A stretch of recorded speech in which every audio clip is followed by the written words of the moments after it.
it's called the process. This is what Philadelphia did. They called it the process. They tanked for the process. And now there's stories after they got swept. What do they do with Joel Embiid? Great talent, like Shaq-level skilled at his size. Had some injuries, kind of sometimes plays hard, sometimes doesn't. So we're going to play a game called Trust the Process or Trade the Process. And Joy is going to give me a bunch of players and situations. And would I trade Embiid for that, or would I just stay with Embiid and trust the process? Okay. Would you trade Joel Embiid for Bradley Beal?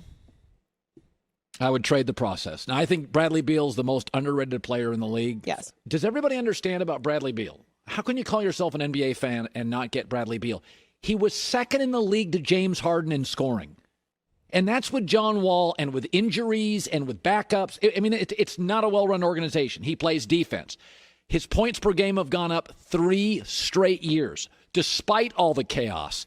I've been told LeBron loves him, that LeBron loves Bradley Beal. I would love to get Bradley Beal in a draft pick, but he's what you're looking for. 6'4", defends, in great shape, played at least 50 games every year, doesn't get hurt, and he appears to still be getting better. Would you trade Embiid for Andrew Wiggins in a number 2 pick? No. Trust the process. First of all, they say it's the worst draft ever.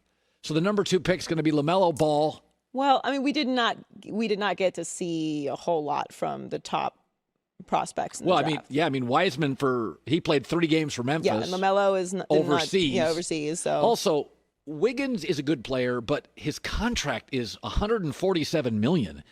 So it's like, and I think Embiid is. I would be giving up a star for a B+ player and a pick with my fingers crossed. Nope. Would you trade Joel Embiid for Bam Adebayo? No, we got to slow down on Bam. This is the first year that Bam averaged 25 minutes a game. Not points, just playing. He averages 10 points, 8 rebounds. He's a nice player, but he's an ascending player, but he's not close to a star yet. Joel Embiid for Devin Booker. I would trade the process. Yeah, I think here's the thing about Devin Booker. Now, we know he's a good scorer. 4 straight years with Devin Booker.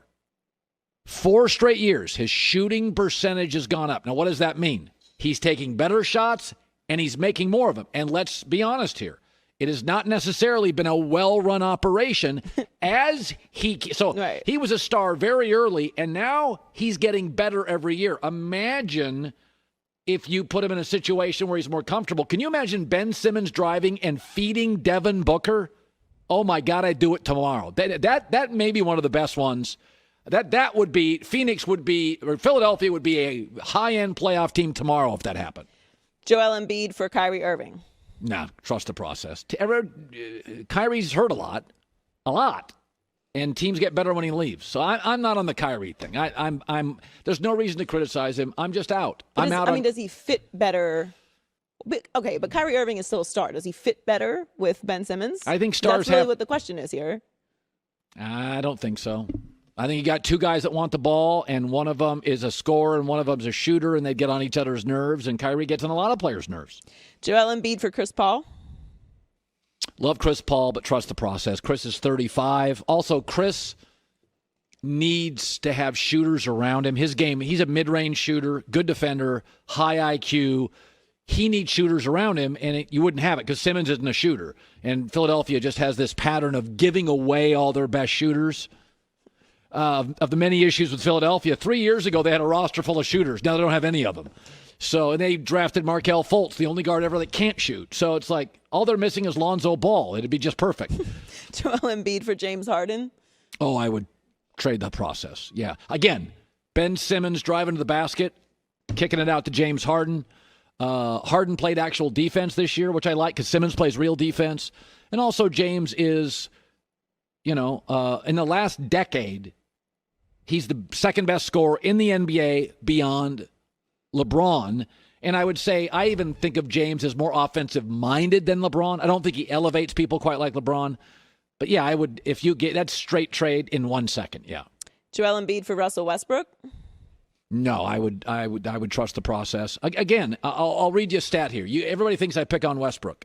The Rockets have a better postseason net rating, +6, without Westbrook than during the regular season plus 2.7. So, and also, Russell's sneaky old now. Russell is 32, and Russell keeps himself in great shape, so he'll play.